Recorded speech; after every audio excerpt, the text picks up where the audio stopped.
سمجھنے کی ضرورت ہے کہ اسلام نے جو ہمیں کلمہ دیا وہ لا الہ الا اللہ محمد رسول اللہ دیا ہے.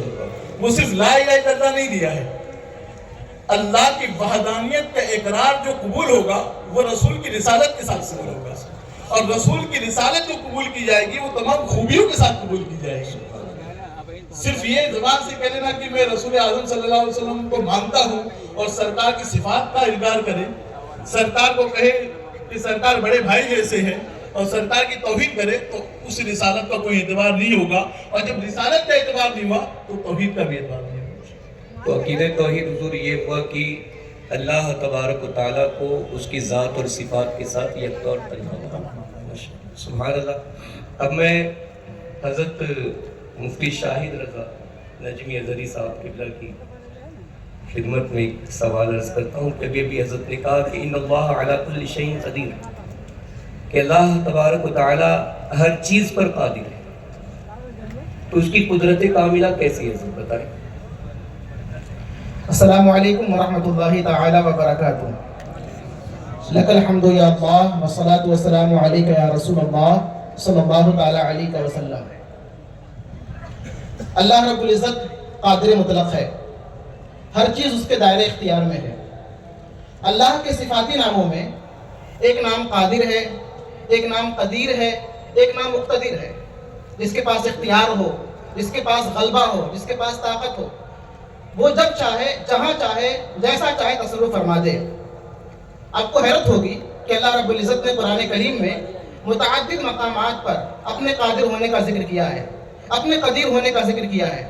تقریباً 45 ٹائمز قرآن کریم میں لفظ قدیر آیا ہے. قدیر کا ورڈ 45 دفعہ قرآن کریم میں استعمال ہوا ہے. اور یوں ہی ایک سینٹنس ہے وَهُوَ عَلَى كُلِّ شَيْءٍ قَدِيرٌ، کہ اللہ ہر چیز پر قادر ہے. قرآن کریم میں یہ سینٹنس، یہ جملہ 9 بار استعمال ہوا ہے، 9 دفعہ استعمال ہوا ہے. تو اللہ رب العزت نے کثیر مقامات پر اپنے قادر ہونے کا ذکر فرمایا ہے. اور وہ ایسا قادر ہے کہ وہ جو چاہے کرے، اس سے کوئی سوال نہیں کر سکتا. لا يسأل عما يفعل وهم يسألون. اللہ سے اس کے اعمال کے بارے میں، اس کے کاموں کے بارے میں کوئی سوال نہیں کر سکتا. وہ سوال دوسروں سے کرے گا، اس کا کوئی محاسبہ نہیں کر سکتا. اللہ محاسب ہے، وہ خود محاسب ہے، وہ پوچھ تاچھ کرے گا لوگوں سے ان کے اعمال کے بارے میں. اور سب سے اہم بات یہ کہ آپ دیکھیے دنیا دارالاسباب ہے. یہاں پر کوئی کام ڈائریکٹ ہوتا نہیں ہے، وسیلہ ہوتا ہے، سبب ہوتا ہے، کوئی نہ کوئی میتھڈ ہوتا ہے، کوئی نہ کوئی وے اختیار کرتے ہیں کسی کام کے لیے. جیسے آپ بیمار ہیں، آپ کو شفا چاہیے، تو شفا دینے والا اللہ ہے، مگر اس کے باوجود بھی آپ کو ڈاکٹر کے پاس جانا ہے، آپ کو رپورٹ کروانی ہے، نکلوانی ہے، پھر آپ کو دوائیں کھانی ہے، پرہیز بھی کرنا ہے، پھر آپ کو اللہ کی عطا سے شفا ملنے والی ہے. ایسے ہی اگر آپ کو بچے کی خواہش ہے، آپ کو اولاد چاہیے، تو اولاد اس کائنات میں بغیر مرد و زن کے ملاپ سے نہیں ہو سکتی. میڈیکل سائنس ترقی کے آسمان پر چلی جائے، مگر آج تک کوئی ایسا طریقہ وجود میں نہیں آ سکا کہ باپ کے بغیر یا ماں کے بغیر کوئی بچہ وجود میں آ سکے.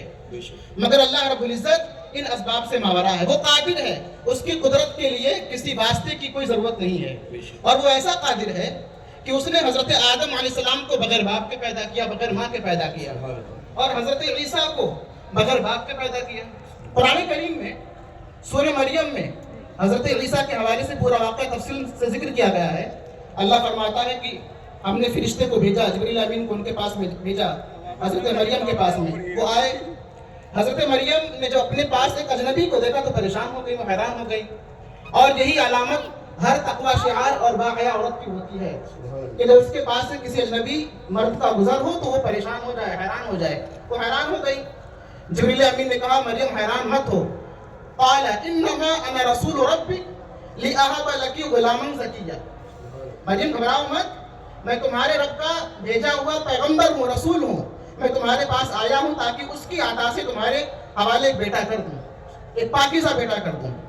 اس کے بعد قرآن کہتا ہے حضرت مریم کے بعد میں علم میں بات تھی کہ دنیا دارالاسباب ہے، یہاں پر بچے کے لیے باپ کا ہونا ضروری ہے. تنہا عورت سے بچہ پیدا نہیں ہوگا. انہوں نے اپنی حیرت کا اظہار کیا اور کہا قالت ان یکون لی غلام ولم یمسسنی بشر ولم اکو بغیہ. فرماتی مجھے بچہ کہاں سے ہوگا، آج تک کسی بشر نے مجھے چھوا ہی نہیں، میں بدکار عورت ہوں، میں پاکیزہ عورت ہوں. جبریل امین نے کہا مریم یہ تمہارا معاملہ نہیں، اللہ کا معاملہ ہے. یہ دنیا والوں کے لیے امپاسبل ہے، مگر اللہ کے لیے کوئی چیز